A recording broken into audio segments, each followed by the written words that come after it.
அன்பார்ந்த நேயர்களுக்கு வணக்கம். நான் உங்கள் மதுசூதனன் கலைச்செல்வன்.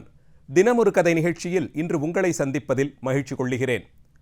சுதந்திர போராட்டத்தை பற்றி இந்திய நாட்டிலே நாம் பேசும்போதெல்லாம் ஒரு 1850களிலே நடந்த சிப்பாய் கலகத்திலிருந்து தொடங்கி அடுத்து சுமார் 100 ஆண்டுகளுக்கு நடந்த வெவ்வேறு போராட்டங்களை குறித்தும் அந்த போராட்டங்களை எல்லாம் தனித்தனியே தலைமை தாங்கி நடத்திய பெருந்தலைவர்கள் குறித்தும் அதிலும் முத்தாய்ப்பாய் சிகரம் வைத்தார் போலே அண்ணல் காந்தியடிகளினுடைய தலைமையின் கீழே எல்லோரும் ஒன்று திரண்டதை பற்றியும் பேசுவோம்.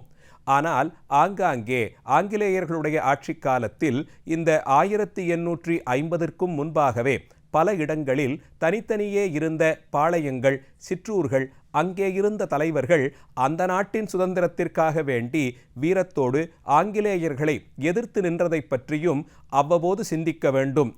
இப்படி பலரும் ஆங்காங்கே காட்டிய அந்த எதிர்ப்பின் எதிரொலியாகத்தான் பின்னாளில் சுதந்திரத்தினுடைய முக்கியத்துவத்தை தனிமனிதர்கள் தொடக்கமாக குழுக்களாய் ஒரு நாடாக நாம் சிந்தித்து அதற்காக போராடினோம். அந்த விதத்தில் 18ஆம் நூற்றாண்டில் ஆங்கிலேயர்கள் இங்கே கால்தடம் பதித்து சிறுகச் சிறுக நம்முடைய அடிப்படையான உரிமைகளையெல்லாம் பறித்துவிட்டு இங்கே ஆட்சி பொறுப்பில் இருந்த பாளையக்காரர்கள், சிற்றரசர்களையெல்லாம் ஒன்றுமில்லாமல் செய்வதற்காக அவர்களுடைய தகுதியை குறைத்து அவர்களுக்கு வரி செலுத்தக்கூடிய மரபை நிறுத்தி அவர்களிடம் காசு பணம் இல்லாமல் பெயருக்கு அவர்கள் அரசர்கள் போலே இருக்கும்படியாய் செய்ய திட்டம் தீட்டியிருந்த காலம். 1770ஆம் ஆண்டு வாக்கிலே இப்படி ஆங்கிலேயர்கள் செய்ய தொடங்கிய காலகட்டத்தில்தான் மிகவும் முக்கியமான ஒரு தனித்துவமான வீரத்திற்கு பேர் போனவராய் ஒரு அரசரை, அந்த பாளையங்களுக்குள்ளே ஒரு பாளையத்தின் அரசராய் இருக்கக்கூடியவரை, அந்த முக்கிய கதாபாத்திரத்தை நாம் பார்க்கிறோம். எல்லோருக்கும் நன்கு அறிந்து அறிமுகமான வீரபாண்டிய கட்டபொம்மன் 1760ஆம் ஆண்டு ஜனவரி மாதம் 3ஆம் தேதி பிறந்தவர். இவர் பிறந்த ஊர் இன்றைய தூத்துக்குடி மாவட்டத்தில் இருக்கும் பாஞ்சாலங்குறிச்சி என்ற ஊர். இந்த பகுதிகளிலே மதுரையை தலைநகராக கொண்டு நாயக மன்னர்களுடைய ஆட்சி 16-17ஆம் நூற்றாண்டிலிருந்து தொடர்ந்து நடந்து வரக்கூடியது. நாயக்க மன்னர்களினுடைய ஆட்சிக்கு உட்பட்ட பகுதிகளை பாளையங்களாக சிறு சிறு பகுதிகளாக பிரித்து அந்த பகுதியினுடைய ஆட்சி அதிகாரத்தையும் வரியை பெற்றுக்கொண்டு அதை நாயக்கர்களுக்கு அனுப்பி வைப்பதற்கான உரிமையும் அங்கே நிலவக்கூடிய சட்டம் ஒழுங்கு முதலியவற்றையும் பார்த்து கொள்வதற்காக பாளையக்காரர்கள் நியமிக்கப்பட்டிருந்தார்கள். அந்த உரிமையை பெற்றிருந்தவர்கள் கம்பளக்காரர்கள் என்றழைக்கப்படும் சமூகத்தினர். அவர்களுக்குள்ளே 1700களின் நடுவில் ஜெகவீர கட்டபொம்ம நாயகர் என்பவர்தான் கம்பளக்காரர்களினுடைய தலைமையிலிருந்து இந்த பாஞ்சாலங்குறிச்சி பாளையத்தை நிர்மாணம் செய்து வந்தவர். அதனுடைய நிர்வாக பொறுப்பு முழுவதுமாக அவரிடம் இருந்தது. அவருடைய மகனாக பிறந்தவர்தான் வீரபாண்டிய கட்டபொம்மன் என்றழைக்கப்படுபவர். பாண்டியர்களுடைய பெருமை அந்த பகுதிகளிலே அதிகம் பேசப்படுவதாலும் அது பண்டைய பாண்டிய நாட்டின் பெருமையாக அந்த பகுதியாக இருப்பதாலும் தன்னுடைய மகனுக்கு பாண்டிய கட்டபொம்மன் என்று பெயரிட்டு அவர் பெயரிலே இருந்த ஜெகவீரன் என்பதில் வீர என்ற பதத்தையும் உடன் சேர்த்து வீரபாண்டிய கட்டபொம்மன் என்று பெயரிட்டார். சிறுவயது முதல் ஆயுதப் பயிற்சி, போர்ப்பயிற்சி, ஈட்டி எறிதல், குதிரை ஏற்றம் என்று பலவாறு தம்முடைய வீரத் திறமையை அதிகரித்து கொண்டார். பல்வேறு வகையான யுத்தங்களிலும் எப்படியெல்லாம் நாம் அதை தலைமை பொறுப்பிலிருந்து நடத்த வேண்டும் என்பதையும் கற்றுத் தேர்ந்தார். பாஞ்சாலங்குறிச்சி பகுதிகளிலே நிறைய போர்கள் அப்போதிலிருந்தும் அதற்கு முன்பாகவிருந்தும் வரலாற்று பக்கங்களிலே ஆவணப்படுத்தப்பட்டிருக்கின்றன. இப்படி சிறுகச் சிறுக தலைமை பண்பை அடைந்த வீரபாண்டிய கட்டபொம்மன் தன்னுடைய மிகவும் இளமை பருவத்திலேயே பாளையத்தின் தலைமை பொறுப்பை ஏற்றுக்கொண்டு பாளையக்காரராக அமர்ந்தார். அவருடைய ஆட்சிக்குட்பட்ட பகுதிகளிலே மக்களோடு நல்ல நிலையிலே இவருடைய உறவு இருந்ததாலே பொதுமக்களால் மிகவும் விரும்பப்பட்ட தலைவராக இவர் காட்சி தந்தார். இப்படி இருந்த சூழலில்தான் ஆங்கிலேயர்களுடைய பிடி இந்திய தேசத்தில் ஆங்காங்கே இருகத் தொடங்கியிருந்த காலம். தமிழகம் நல்ல வளமான பகுதி என்பதை அறிந்து கொண்டு இதற்கென்று ஆளுநர்களை நியமித்தார்கள். இங்கே பாளையக்காரர்களாக இருந்து வரக்கூடிய அந்த பழைய மரபு ஆங்கிலேயர்களுடைய ஆதிக்கம் செலுத்துவதற்கான தடைக்கல்லாக பார்க்கப்பட்டது.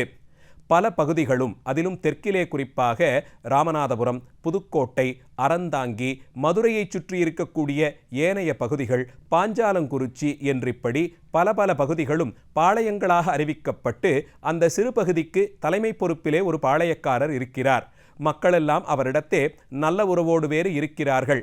வரி பெறும் உரிமை இவரிடம் இருப்பதாலே, பொருளாதார தடை இல்லாததாலே அவர்களை நாம் நெருங்க முடியவில்லை என்பதை அறிந்து கொண்டார்கள் வெள்ளையர்கள். அதனால் அவர்களுக்கு செலுத்த வேண்டிய வரிக்கு தடை விதித்தால் அவர்களுக்கு வேறு வழியில்லாமல் போய்விடும். சிறுக சிறுக அவர்களுடைய அந்த உரிமையை நாம் முடக்கிவிடலாம் என்ற எண்ணத்திலே திடீரென்று ஒரு நாள் பாளையக்காரர்களுக்கு வழங்கும் வரியை தங்களிடம் வழங்கும்படியாக பிரகடனம் செய்தார்கள். இதை வேறு வழியில்லாமல் சில பாளையங்கள் ஏற்றுக்கொண்டாலும் பாஞ்சாலங்குறிச்சி பாளையம் இந்த கட்டுப்பாட்டிற்கு அடங்கி போகாது என்பதை வீரபாண்டிய கட்டபொம்மன் அறிவுறுத்தினார். இதை எதிர்க்கும் விதமாக தங்கள் பகுதிகளிலே சில ஆண்டுகளாக மழையில்லாமல் இருந்ததால் பாளையத்தின் சார்பில் தந்து வந்த வரியையும் தர முடியாது என்று நிறுத்திவிட்டார். இதனால் கோபம் கொண்ட ஆங்கிலேயர்கள் தங்கள் ஆட்சிக்குட்பட்ட பகுதியிலே தனியே ஒருவன் இப்படி தலைமை பண்போடு வளர்ந்துவிட்டால் ஏனைய பாளையங்களும் இதையே பின்பற்றி நடக்கத் தொடங்கிவிடும். அப்புறம் நம்மால் இங்கே இதுகாரும் செலுத்தி வந்த அடக்குமுறையை செலுத்த முடியாமல் போய்விடும் என்பதை அறிந்து கொண்டு இது ஆபத்தான சூழ்நிலை என்பதை யூகித்து கொண்டு வீரபாண்டிய கட்டபொம்மனை முடக்க வேண்டும், அதற்கான யோசனைகள் என்ன என்று பார்க்கத் தொடங்கினார்கள். அப்படிப்பட்ட ஒரு சூழ்நிலையில்தான் வாய்ப்பாய் அமைந்தது ராமநாதபுரத்திற்கு பேச்சுவார்த்தைக்காக வீரபாண்டிய கட்டபொம்மனை அழைத்தது. ஆனால் அந்த இடத்திலே இவருடைய குணம் நன்கு தெரிந்திருந்தும் கூட அவரை சந்திக்காமல் பல முறை அவரை திருப்பி அனுப்பி வைக்க தொடங்கினார்கள். ஒரு அளவிற்கு மேலே பொறுமையிழந்த நிலையிலே வீரபாண்டிய கட்டபொம்மன் கோபம் கொண்டார். நானும் என் பாளையத்திற்கு அரசன்தான், என்னை சந்திக்க வேண்டி நேரம் கொடுத்தவர்கள் நீங்கள்தான், சந்திக்க வருபவரை சந்திக்க மறுத்து ஒரு முறையும் அவரை திரும்பச் செல்ல வைப்பதென்பது கீழ்த்தரமான செயல் என்ற நிலையிலே கோபம் கொண்டார். இதையே காரணமாக வைத்து நம்முடைய ஆட்சிக்கு வீரபாண்டிய கட்டபொம்மன் ஒத்துழைக்கவில்லை என்பதை காரணம் காட்டி பேனர்மேன் என்ற இராணுவ அதிகாரியின் தலைமையிலே ஒரு படையை திரட்டி அறிவிப்பு ஏதும் இல்லாமலேயே பாஞ்சாலங்குறிச்சி கோட்டையை கைப்பற்ற முனைந்தார்கள். இப்படி ஒரு பெரும் படை வந்திருப்பதை அறிந்து கொண்டு வீரபாண்டிய கட்டபொம்மன் தன்னிடத்தே இருந்த சிறிய படையை குறுகிய காலத்திற்குள் திரட்டி அவர்கள் கோட்டையை அடித்து கொண்டு உள்ளே வர முடியாத நிலைக்கு தடுத்துவிட்டு இவர்களை எதிர்த்து நேரடியே போராடினால் நம்முடைய உயிரை இவர்கள் கவர்ந்து விடுவார்கள் என்று அறிந்து அருகிலிருந்த காட்டுப்பகுதிகளுக்கு சென்றார். அங்கே பதுங்கியிருந்தபடியே கொரில்லா போர் முறை என்று சொல்லப்படும் பண்டைய போர் முறையின் வழியே மறைந்திருந்து தாக்கும் வழக்கத்திலே ஆங்கிலேயர்களை தாக்கி வந்தார். ஆயினும் மற்றைய பாளையக்காரர்களோடு தொடர்பு கொண்டு அவர்கள் உதவியை நாடி எல்லோருமாக ஒருங்கிணைந்து ஆங்கிலேயர்களை எதிர்க்கலாம் என்ற நம்பிக்கை அவருக்கு இருந்தது. இப்படி ஏனைய பாளையக்காரர்களை ஒன்று திரட்டும் முயற்சியிலே அதிலே சிலரோடு இவர் பேசும் வழக்கம் கொண்டிருந்ததை ஆங்கிலேயர்கள் அறிந்து கொண்டார்கள்.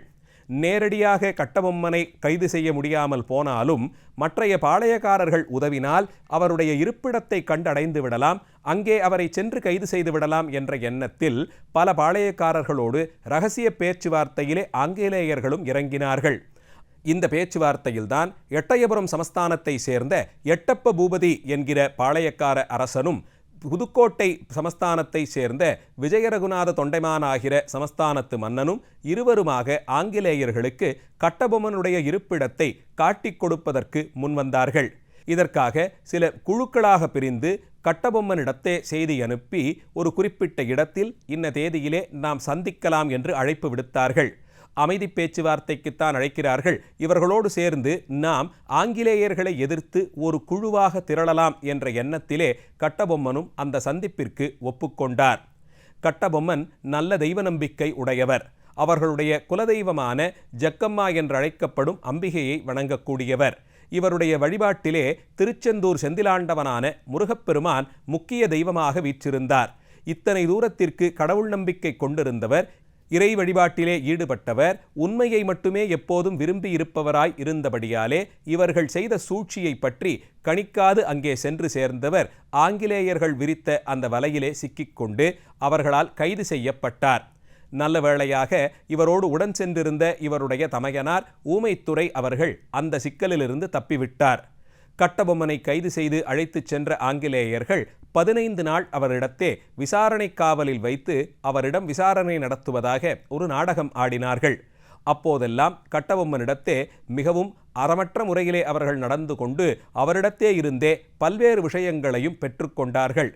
நிறைவாக பெரிய அளவில் விசாரணையெல்லாம் செய்யாமலேயே அவருக்கு சாகும் வரை தூக்கிலிடும் தண்டனை வழங்கப்பட்டது. 1799 ஆண்டு அக்டோபர் மாதம் 16ஆம் தேதி திருநெல்வேலியை அடுத்த கயத்தாறு என்ற பகுதியிலே கட்டபொம்மன் தூக்கிலிடப்பட்டார். சுற்றியிருந்து எல்லோரும் பார்க்க தூக்கிலிடப்பட்ட கட்டபொம்மன் அந்த தூக்கில் தொங்கியவாறு உயிர் நீத்தார். வீர சொர்க்கம் அடைந்த கட்டபொம்மன் தூக்கிலிடப்பட்ட இடத்தை வருங்காலங்களிலே மக்கள் அங்கே அவருக்கான வீர தெய்வத்தின் நினைவாக கோயில் எடுப்பித்து பலி கொடுத்து வழங்கும் வழக்கத்தை எடுத்துக்கொண்டார்கள். இப்படி கட்டபொம்மனை தூக்கிலிட்ட பிறகும் ஆங்கிலேயர்கள் அமைதி கொள்ளாது பெரிய தேடுதல் வேட்டையிலே ஈடுபட்டு அவருடைய தம்பியையும் கைது செய்து அவரையும் ஓரிரு ஆண்டுகளிலே தூக்கிலிட்டு கொன்றார்கள். கட்டபொம்மனோடு தொடர்பில் இருந்த வீரர்களெல்லாம் கணக்கு வழக்கு பார்க்காமல் கொன்று குவிக்கப்பட்டார்கள். பாஞ்சாலங்குறிச்சியிலே கட்டபொம்மன் கட்டியிருந்த கோட்டை இடித்து தரைமட்டமாக்கப்பட்டது. அந்த பகுதிகளையெல்லாம் உழுது அங்கே இனி புல் பூண்டு கூட விளைக்க முடியாத நிலைக்கு எள்ளும் தினையும் விதைத்து அந்த இடத்தையே நாசமாக்கி அழித்தார்கள். இதையெல்லாம் வேறு வழியில்லாமல் பார்த்து கொண்டிருந்த ஏனைய பாளையக்காரர்கள் எதிர்த்தால் நமக்கும் இந்த நிலை வருமோ என்று மௌனித்திருந்த வேளையில் ஆங்கிலேயர்களுடைய பிடி இன்னும் இறுகிப்போனது. ஆயினும் இப்படி நடந்து கொண்ட விதம்தான் ஒரு 1½ நூற்றாண்டிலேயே மக்களால் இனியும் இவர்களை சகித்து கொள்ள முடியாத நிலைக்கு தள்ளப்பட்டு எத்தனை ஆயிரம் பேர்களை கொன்று குவித்தார்கள், இவர்களா நம்மை ஆட்சி செய்வது என்று ஒன்று திரண்ட எண்ணம் மக்கள் சக்தியாக பெரும்பாரி சக்தியாக ஒன்று சேர்ந்து அதுவரை உலக நாடுகள் பார்க்காத சுதந்திரத்திற்கான போராட்டமாக உயர்ந்து அதிலும் கத்தியின்றி யுத்தமின்றி ரத்தம் சிந்தாது அறவழியிலே போய் சுதந்திரத்தை அடைந்தது நம் தாய் திருநாடு. இப்படி பெயரறிந்தும் அறியாததுமாக எத்தனையோ பேர்களினுடைய வாழ்க்கை தியாகத்தில்தான் இந்திய திருநாட்டின் சுதந்திரத்தை நாம் அடைந்திருக்கிறோம். தான் மாண்டு போனாலும் அவன் பெருமையை உள்ளூர் வாசிகள் பாடல்களாக, நாட்டுப்புற பாடல்களாக, கும்மிப்பாடல்களாக பாடி அவருடைய கதையை நினைவில் வைத்து கொள்ளக்கூடிய உயர்ந்த நிலையை திரு கட்டபொம்மன் அடைந்திருக்கிறார். அவருடைய வீரத்தையும் சிறப்புகளையும் அவர் கொண்டிருந்த சுதந்திர தாகத்தையும் இன்றைய நாளிலே சிந்தித்தோம். நாளைய தினம் மீண்டும் ஒரு கதையோடு உங்களை சந்திக்கிறேன்.